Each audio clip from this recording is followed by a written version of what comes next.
Hi, mein Name ist Axel Laszlo. Bereit mit mir ein tolles kleines Bild zu malen, so wie es Bob Ross einst gemacht hat?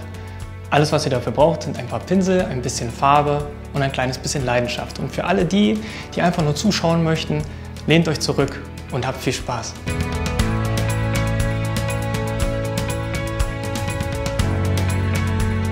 Und schon kann es losgehen. Alle Farben, die ihr heute für dieses kleine Bildchen benötigt, die seht ihr hier. Und damit ihr genau wisst, um welche Farben es sich genau handelt, blende ich die jetzt gleich nochmal unten in das Video mit ein. So, seid ihr bereit? Jetzt kann es endlich richtig losgehen. Okay, unsere Leinwand haben wir bereits vorgrundiert mit ein bisschen Flüssigweiß.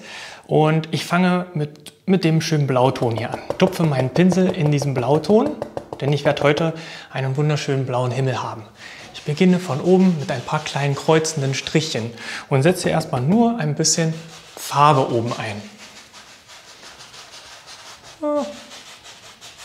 So, ohne groß drüber nachzudenken,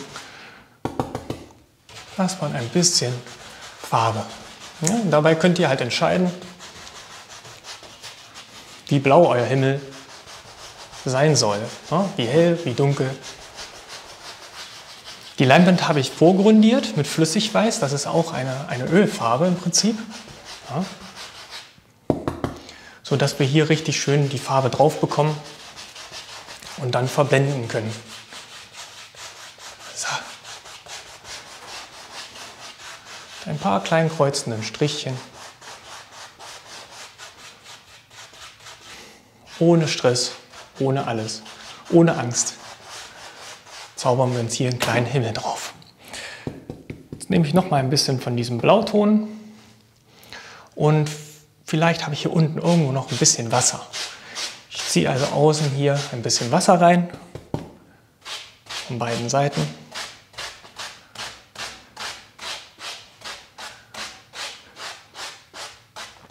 Achtet mal darauf, dass ihr das Wasser möglichst waagerecht reinzieht. Ne? Wasser ist normalerweise schön waagerecht, es sei denn, wir haben einen Wasserfall oder eine Welle, eine Seelandschaft. Aber im Groben und Ganzen, wenn wir sowas haben wie einen kleinen Teich oder irgendwas, dann ist das Wasser meistens waagerecht. So, mein Pinsel, den rubbe ich hier ein bisschen an so einem Tüchlein ab. Dann ist er etwas trockener, etwas sauberer. Und dann gehe ich jetzt hier nochmal über meinen Himmel schön drüber, ja, und beseitige sämtliche kleine Pinselspuren. So. Hier mit dem Wasser mache ich das genauso. Ich mache es ein kleines bisschen weicher, das Ganze. Gehe hier nur noch mal mit diesem Pinsel etwas drüber. Und so schnell haben wir uns einen fantastischen kleinen Himmel gezaubert. Als nächstes nehme ich meinen Fächerpinsel und mit dem Fächerpinsel malen wir uns hier ein paar schöne kleine Wolken rein. Dafür nehme ich ein bisschen Weiß auf den Fächerpinsel von beiden Seiten, richtig schön voll mit Farbe laden. Und vielleicht habe ich ja hier irgendwo in der Mitte eine schöne helle weiße Wolke. Ja? Einfach den Pinsel ein bisschen in Bewegung versetzen. Das ist alles, was ihr machen könnt. Schön ein bisschen aufdrücken und die Dinge einfach geschehen lassen. Macht euch einfach keine Sorgen. Ja? Es kann hier nichts passieren. Das ist das Schöne an dieser Malmethode. Sie ist für jedermann geeignet und sie verzeiht unglaublich viel.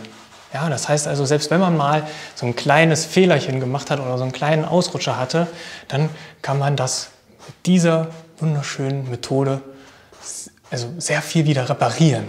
Ja? Es passiert nicht so viel. Ne? Die Farbe bleibt die ganze Zeit nass. Trocknet nicht, sodass wir jederzeit hier eingreifen können. Okay. Jetzt nehme ich einen neuen Fächerpinsel und ich mische mir jetzt hier ein bisschen was zusammen. Und zwar aus, wir nehmen mal das Grün hier so ein bisschen raus, ja, ein bisschen Grün und ein bisschen Schwarz, nur damit das Grün schön dunkel wird. Das mische ich mir hier direkt auf meinem Pinsel, auf meiner Palette zusammen. Und ich sag mal, vielleicht haben wir hier irgendwo ein kleines Harzgebirge. Das ziehe ich von oben nach unten, ziehe ich die Farbe einfach nur ein. Mache hier im Prinzip nur kleine Strichlein. von oben nach unten. Und dabei gehe ich ein bisschen hoch und ein bisschen runter, sodass wir hiermit kleine Hügel formen können. Ja? Alles, was uns interessiert, ist nur diese schöne Kante hier oben. Was hier erstmal passiert, ist erstmal nicht so wichtig. So, hier guckt vielleicht auch noch ein kleiner Hügel vor. Und hier auch. So. Vielleicht ist hier noch ein höherer. Der geht hier noch mal ein bisschen höher. Der ist ein bisschen anstrengender zu erklimmen. Und mit einem schönen 2 Zoll Pinsel, ich nehme jetzt hier den, mit dem wir hier vorhin unseren Himmel gemacht haben, mit unserem schönen 2 Zoll Pinsel ziehe ich hier ein bisschen die Farbe nach unten. So, zack, hier. Der Berg hat immer meistens eine linke und eine rechte Seite. Eine linke und eine rechte Seite. So. Und all die vielen kleinen Sachen, die jetzt hier schon passieren, ne, wie hellere Farbtöne, dunklere, die könnt ihr einfach lassen. Ja? Lasst automatisch die Dinge geschehen und ihr werdet sehen, sie vollbringen Wunder manchmal.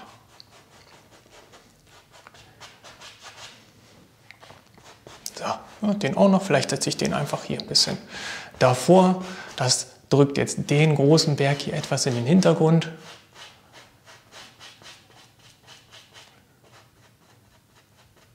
So. Und schon haben wir uns hier ein kleines Gebirge gezaubert. Ja? Hier unten diese Basis vom Berg, die verblende ich jetzt ein bisschen mit einem sauberen 2 Zoll Pinsel, damit es hier unten etwas weicher aussieht, das Ganze. Ja. So, hier mache ich es nochmal ein kleines bisschen runder.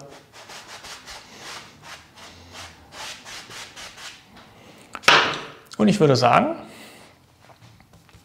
wir zaubern uns gleich hier vorne, vor diesem Gebirge, vielleicht noch ein kleines Gebirge. So. Vielleicht steht hier davor ja noch ein Berg. Ja. Unser Harz ist ja voller Berge. Und deswegen zaubern wir hier einfach noch eine weitere Ebene rein. Und alles, was ich mache die Farbe nur ein kleines bisschen dunkler. Das ist schon alles. Das ist grün mit einem kleinen bisschen schwarz drin.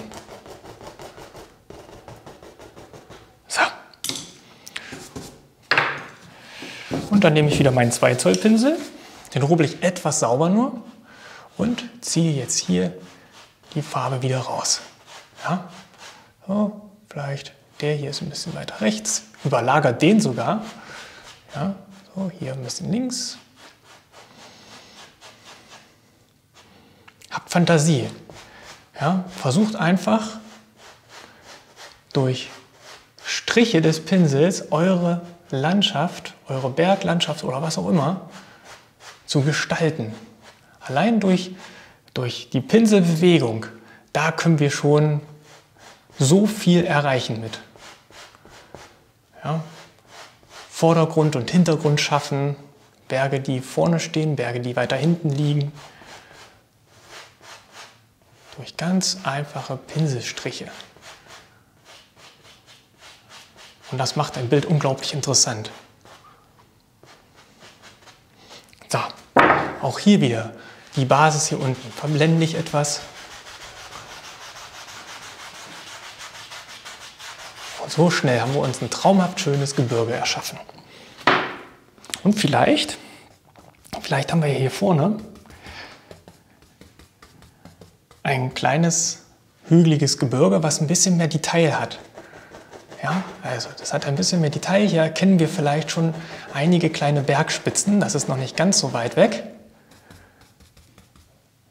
Indem ich den Pinsel einfach nur von oben nach unten ziehe. Ja. Einfach von oben nach unten. Und so entstehen viele kleine Tannenspitzen. Ja? Oder Baumspitzen allgemein.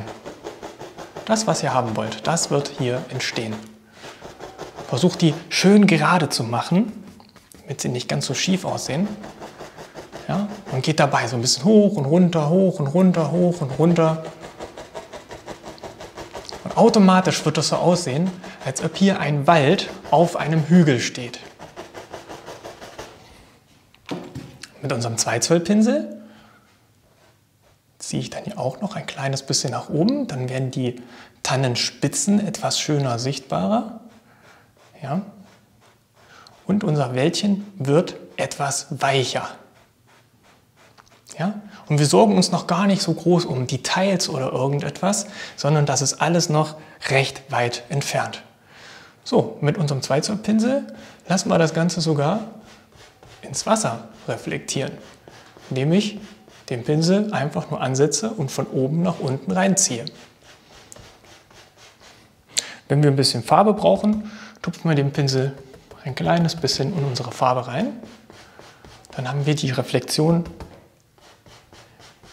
etwas kontrastreicher, etwas dunkler. So. Denselben Pinsel, den wische ich bloß am Tuch so ein bisschen aus und gehe hier nochmal waagerecht drüber. Ja, das ist ja schließlich hier Wasser hier unten und das soll ja möglichst flach sein. Ja, wenn das Wasser schief ist, läuft es euch aus dem Bild raus und das wollen wir natürlich nicht.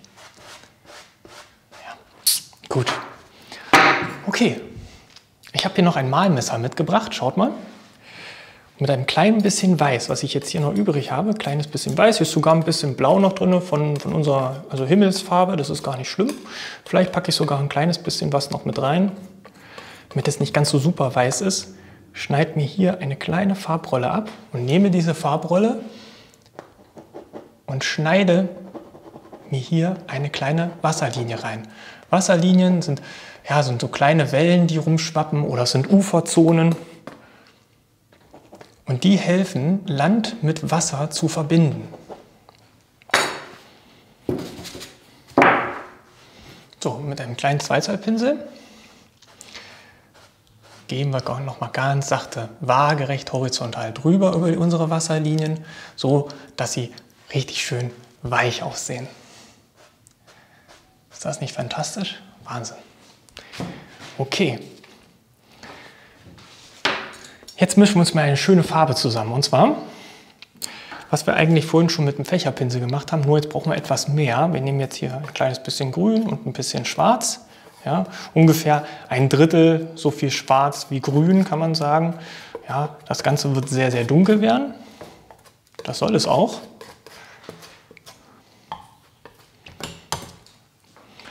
Und wir nehmen einen 2 Zoll Pinsel, der muss nicht unbedingt sauber sein. Und mit dem 2 Zoll Pinsel tupfe ich hier in diese dunkle Farbe mit rein und forme mir hier eine kleine Landzunge. Ja. Ein kleines bisschen Grün mache ich mit rein. So. Aber im Grunde muss auf jeden Fall diese Landzunge hier schön dunkel sein.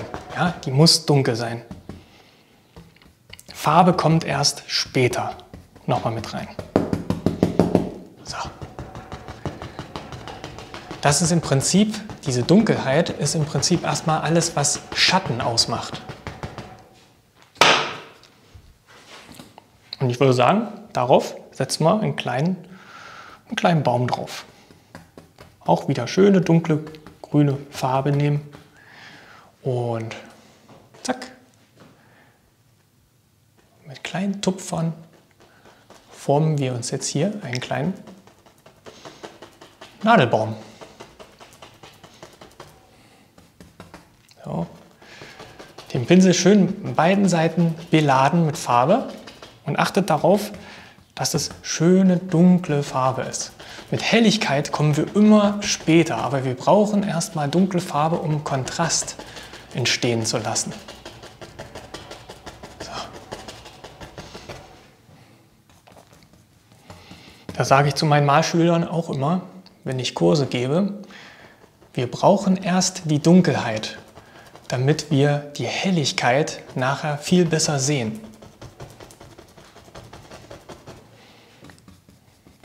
Deswegen macht euch keine Sorgen, wenn ihr sowas malt, dass es erstmal ein kleines bisschen dunkel aussieht. Aber das wird schon noch. So, vielleicht haben wir hier auch eine kleine Wasserreflexion. Die deute ich ganz simpel, ganz simpel deute ich die an. Und mit einem 2 Zoll Pinsel, der halbwegs sauber ist, ziehe ich auch hier wieder kleine Reflexionen rein, indem ich den Pinsel einfach ansetze und nur straight nach unten ziehe. Und zum Schluss gehe ich nochmal waagerecht drüber. Ja? Denkt dran, unser Wasser ist immer schön flach. Wenn das Wasser nicht flach ist, wird es uns buchstäblich aus dem Bild laufen. Und das wollen wir auf keinen Fall. Wir können jetzt hier so ein bisschen Land noch haben. Ja, dafür ich nehme einfach dafür ein bisschen Braun und ein bisschen Schwarz, nur um das Braun abzudunkeln. So, mal ein bisschen mehr Braun. So, das sieht gut aus. Eine kleine Farbrolle davon. Und vielleicht habe ich hier, indem ich das Messer flach ansetze an meine Leinwand, habe ich hier ein kleines bisschen Ufer. Ja, vielleicht geht das Ufer sogar ein bisschen in unser Land mit rein. Achtet auch hier darauf, auf eure Winkel. Das bedeutet nicht einfach nur reinziehen, sondern nach unten zum Wasser hin runter. Wenn ihr einfach nur reinzieht, dann werdet ihr steile Klippen haben. Und ja gut, sieht auch manchmal ganz gut aus, aber es sieht meistens immer etwas besser aus, wenn wir das nicht ganz so steil machen. Ja? Mit einem kleinen bisschen Weiß in Braun gezogen. So, haben wir hier verschiedenste Hell- und Dunkeltöne von unserem Braun. Wir schneiden uns auch hier wieder eine kleine Farbrolle ab. Und mit der kleinen Farbrolle setzen wir hier ein paar kleine hellere Stellen auf unser Ufer. Das sind im Prinzip, ja, wie soll ich sagen, vielleicht kleine Steinchen, die vom Licht angeleuchtet werden. Und manche, die eher dunkel im Schatten noch sind. Okay. Messer sauber machen, eine kleine Wasserlinie wieder setzen, wie wir es hier vorhin schon gemacht haben. Schön waagerecht ansetzen.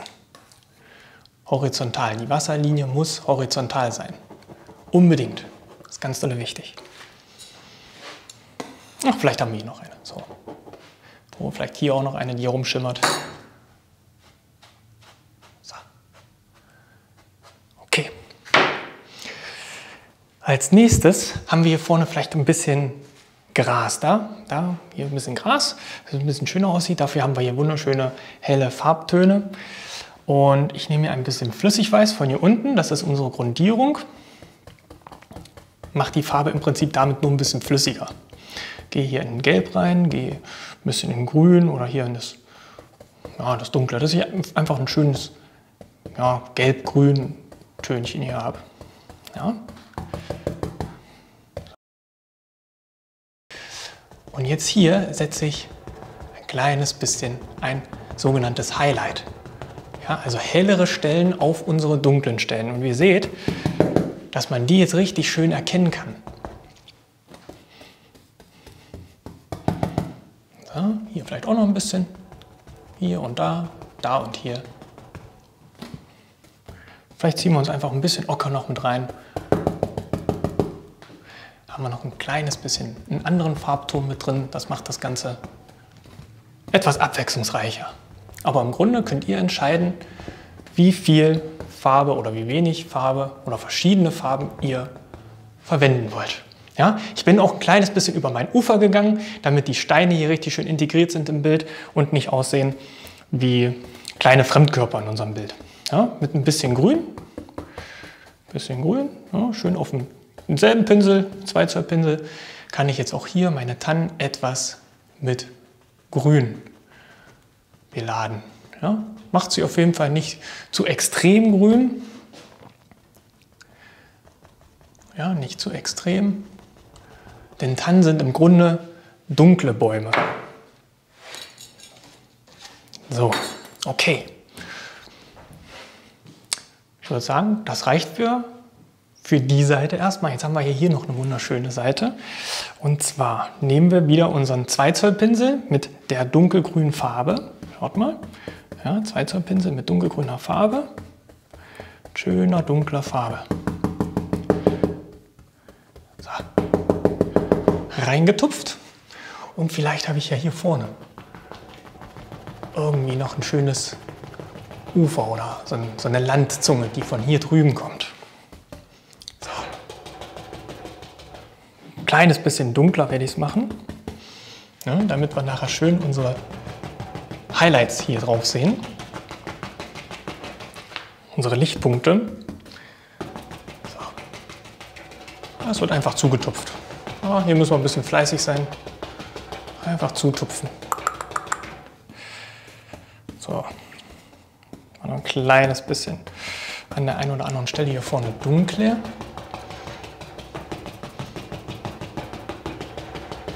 Theoretisch könnte man hier auch einen Farbroller nehmen. Wir brauchen im Prinzip nur einen dunklen Untergrund.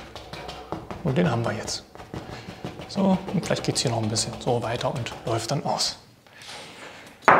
Und auch hier nehme ich wieder Schwarz und Grün auf meinen Fächerpinsel. Richtig schön viel, beiden Seiten. Und vielleicht habe ich ja hier eine etwas größere Tanne zu stehen.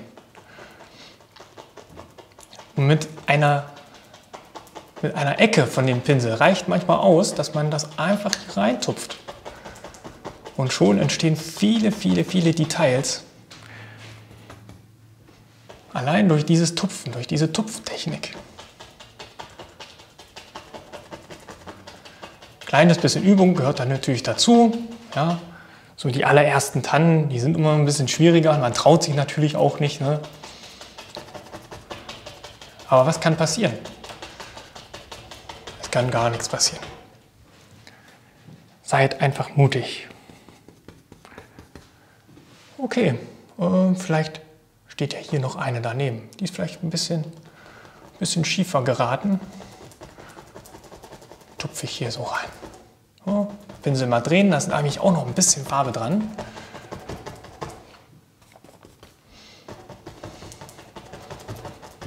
So, unten ist sie jetzt schön fluffig. Ja, steht hier vielleicht auf diesem Hügel so ein bisschen schief drauf. Und dann nehmen wir unseren Lieblingspinsel, den kleinen hier. So, ein bisschen gelb, schwarz und grün, so einen schönen grünen Ton haben. Reingetupft, damit der Pinsel nicht verklebt. Noch mal ein bisschen Flüssigweiß reingezogen. Das Flüssigweiß ist wirklich nur dafür da, um unsere Farbe etwas flüssiger zu machen. Auch wenn die Farbe dadurch automatisch etwas heller wird, aber das interessiert eigentlich gar nicht unbedingt. Man kann auch Verdünner theoretisch nehmen, ja, und mit Verdünner die Farbe etwas verdünnen. Denn wir haben hier überall sehr trockene Farbe drauf. Und wenn wir manchmal Probleme haben, die Farbe drauf zu kriegen auf die darunterliegende Farbschicht, dann nehmen wir etwas Verdünner oder Flüssigweiß und schon hält unsere Farbe. So, ein bisschen Gelb noch dazu, ja, ein bisschen Gelb und Rot. Und dann tupfen wir uns hier ein bisschen Gras rein.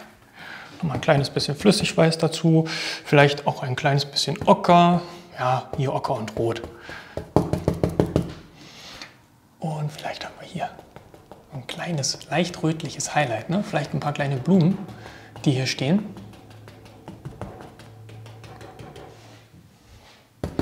Hier vielleicht auch. Warum nicht? Oh, oder hier. Wir können jederzeit zurück. Okay. Den Pinsel mache ich mir ein kleines bisschen sauber, weil ich brauche jetzt etwas dunklere Farbe. Ist aber derselbe Pinsel. Etwas wieder dunkelgrünere Farbe. So. Und damit highlighte ich meine Tannen. Ja? Aber daran denken, Tannen sind relativ dunkle Bäume. Das heißt, lasst sie auch relativ dunkel in euren Bildern erscheinen. Ja?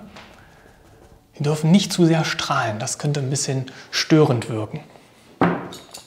So, jetzt habe ich hier wieder mein Malmesser genommen und dieselbe Farbe, die wir vorhin für unser Ufer genommen haben, nehme ich jetzt hier auch drauf und vielleicht hier und da guckt ein kleiner Baumstamm hervor. Hier und da. Ja, der größte Teil von dem Baumstamm ist natürlich durch die eigenen Äste verdeckt. Deswegen braucht ihr euch gar nicht so groß Mühe geben, dass ihr hier überall den kompletten Baumstamm reinzieht, sondern es reicht, wenn ihr hier und da einfach dazwischen mal durchschaut. So. Ne? Hier vielleicht auch. So, hier noch ein bisschen intensiver. Wer weiß. Okay. So, also, sieht doch schon mal ganz nett aus. Ich habe jetzt hier noch meinen Einzelpinsel. Und mit dem Einzelpinsel gehe ich wieder in meine schöne dunkle Farbe. Die schöne dunkle Farbe. Und setze hier einfach ein kleines Büschlein hin. So. Ein bisschen mehr nehmen. Der erstmal schön dunkel ist. So. Ein bisschen mehr grün und ein bisschen mehr schwarz nochmal, ne? Er soll hier schön dunkel aussehen. Gut. Zumindest erstmal. Hier haben wir vielleicht auch noch einen. Der steht jetzt hier irgendwo rum. Und hier vielleicht auch noch einer. Wer weiß. Da, wo ihr ihn haben wollt. Vielleicht haben wir hier noch ein bisschen Platz. Hier irgendwo. Machen wir einfach noch einen. Ja, ihr seht also, ihr könnt hier absolut frei entscheiden. Ihr könnt so viele oder wenige von den Büschlein, von den Tannen machen, wie ihr wollt. Ja, das ist auch das Tolle daran, an dieser Technik. Ja, wir können uns jederzeit umentscheiden. Wir sind frei hier in unserer Kreativität und können buchstäblich machen, was wir wollen. Ja, ein bisschen Flüssigweiß, nochmal reingetupft und dann kriegt auch unser Büschlein hier ein paar kleine Highlights dran. Ja, ich mache es noch mal ein bisschen intensiver, noch mal ein bisschen dünner hier die Farbe. So, reintupfen und oh ja, das sieht gut aus. So, hier auch noch ein bisschen und hier. So. Und einen kleinen Schatten lassen, ne, hier dazwischen den kleinen Schatten lassen. Und dann können wir eine weitere Buschebene einfügen. Ne? Hier so eine kleine Buschkrone, hier ist die nächste und vielleicht ist hier noch eine. Hier genauso. Ja. Ein paar kleine Highlights. Und schon wird aus diesem ganz dunklen Fleck ein wunderschöner blühender Busch. Ja, ich variiere mal ein bisschen. Ich nehme noch mal ein bisschen Ocker hier mit rein. Ein bisschen Ocker, vielleicht ein kleines bisschen Rot. Ja, nochmal flüssig weiß. Dann haben wir ein bisschen Variation. So. Oh, zack, hier auch noch. Oh, der ist cool. Der ist cool. So. Und den hier vorne haben wir natürlich auch noch. Die machen wir vielleicht ein bisschen wieder mehr in die grünliche Richtung. Oh ja, das sieht gut aus. Ja, erst die obere dunkle Schicht, die muss weggetupft werden. Ansonsten haben wir dunkle Ränder. Ja, erst die obere Schicht, das ist richtig schön hell. Dann lassen wir hier einen kleinen Schatten dazwischen. Und da kommt dann die nächste kleine Buschschicht. Und schon sieht er auch wirklich, ja, voluminöser aus. Okay. Ich finde, hier kommt noch irgendwas. Hier sollte noch irgendwas stehen. Dafür nehme ich dunkles Braun auf meinen Fächerpinsel. Bisschen schwarz, wie gesagt, ne? Schwarz und braun, irgendwas schönes Dunkles. Von beiden Seiten richtig schön laden und dann schön mutig sein.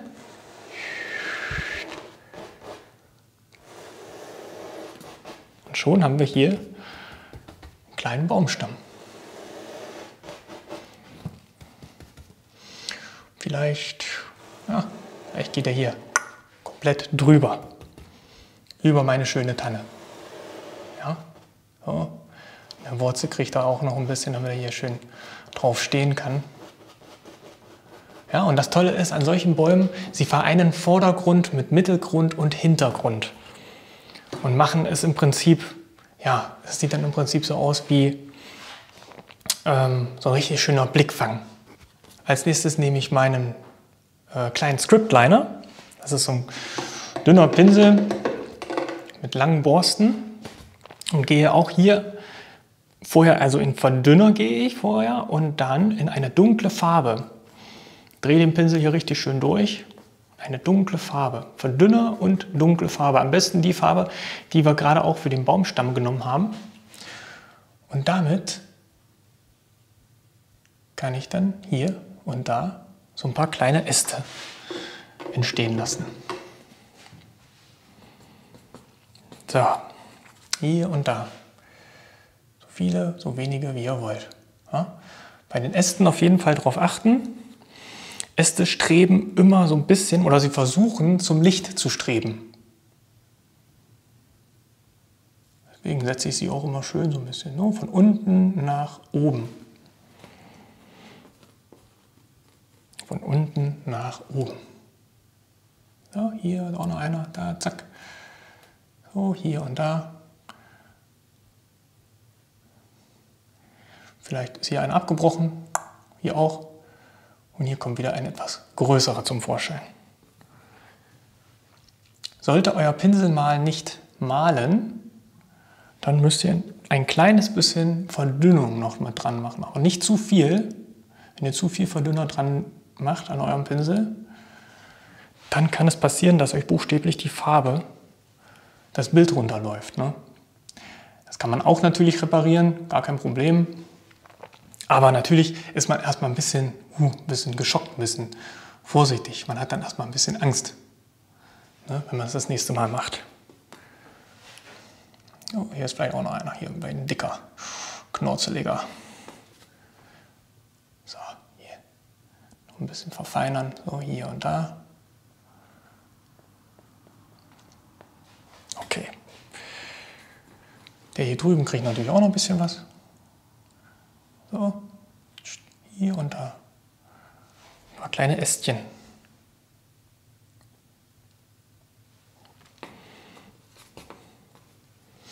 So, hier auch noch, hier, so, zack, zack. Ein kleines bisschen Verdünnung wieder nachnehmen. Und weiter geht's. Ja, ja, das sind so die Bäume, wo man nur ein kleines bisschen fleißiger sein muss. Ne? Das geht nicht ganz so schnell wie bei unseren Tannen. Hier muss man schon so ein bisschen den Baum füllen, damit er dann auch gut aussieht. Aber wir haben ja ganz gut Zeit, von daher sollten wir uns da keine Sorgen machen. Okay, mit meinem Malmesser und weiße Farbe, vielleicht ein bisschen mit Braun, ja, so ein kleines bisschen weiß mit Braun, nehme ich jetzt hier an der Seite ein bisschen Farbe dran. Ziehe die Farbe über den Baumstamm. Der Baum kriegt damit im Prinzip so ein kleines Highlight. Ja. Sieht dann nicht mehr ganz so triest aus.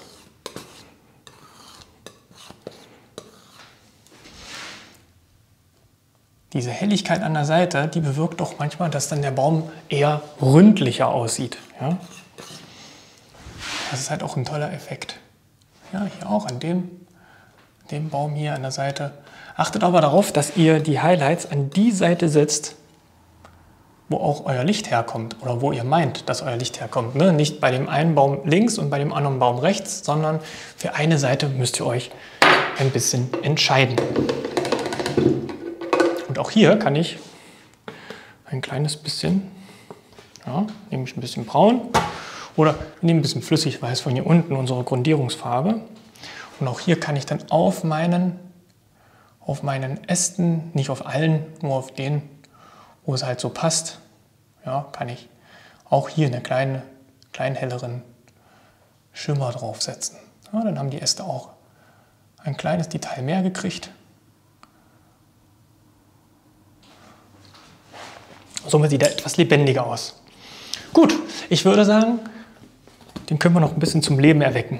Dunkle Farbe an meinem Pinsel, am besten wie hier vorhin bei den Büschen. Und dann habe ich hier oben noch so ein kleines bisschen, ein paar Blätterchen drauf. Ja, hier und da.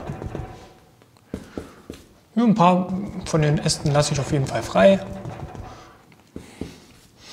Der Baum musste ein bisschen leiden, er hat nicht ganz so viele Blätter. die er versorgen kann. Nur hier oben vielleicht so ein paar.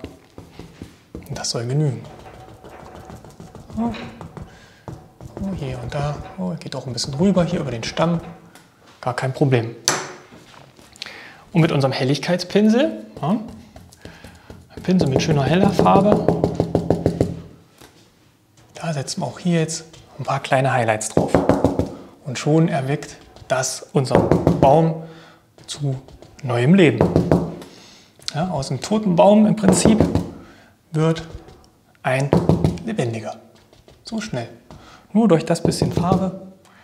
Aber auch hier müsst ihr darauf achten, dass ihr wieder dunkle Farbe drunter setzt. Ja, weil unser Himmel ist ja schön hell und freundlich. Und ohne die dunkle Farbe werden wir diese Helligkeit in unserem Bäumchen nicht sehen oder nur sehr wenig sehen. Ja? Diese Dunkelheit, das erkläre ich auch immer in unseren Kursen. Die Dunkelheit ist selbst in dem hellsten und freundlichsten und tollsten und schönsten Bild wichtiger manchmal als die Helligkeit an sich. Ja? So, jetzt haben wir vielleicht noch ein paar Minütchen. Nehmen wir jetzt nochmal den Script Liner mit ein bisschen Verdünnung drauf. Ja, hier mal ein bisschen dunkle Farbe. Und dann können wir hier zum Beispiel vielleicht noch ein bisschen hier und da so einen kleinen Ast vorgucken lassen. Ja, was einfach nochmal etwas mehr Detail bringt in unser Bildchen. Hier. So. Vielleicht guckt ja auch hier einer noch drüber. Hier, ein kleiner Ast, kleiner toter Baum oder was weiß ich. Das gibt dem Ganzen gleich nochmal etwas mehr Lebendigkeit mit rein. Hier, vielleicht auch noch. So.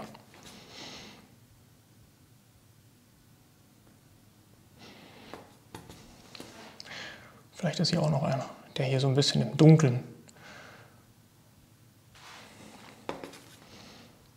So ein paar kleine Details sind auf jeden Fall nicht verkehrt. Ja? So, ich hoffe, dass euch das Video auf jeden Fall gefallen hat. Ja?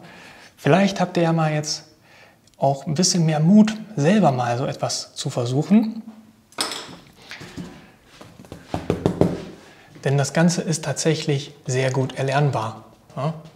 Wenn ich daran denke, ich war früher bei der Polizei gewesen, habe nie was mit Kunst zu tun gehabt.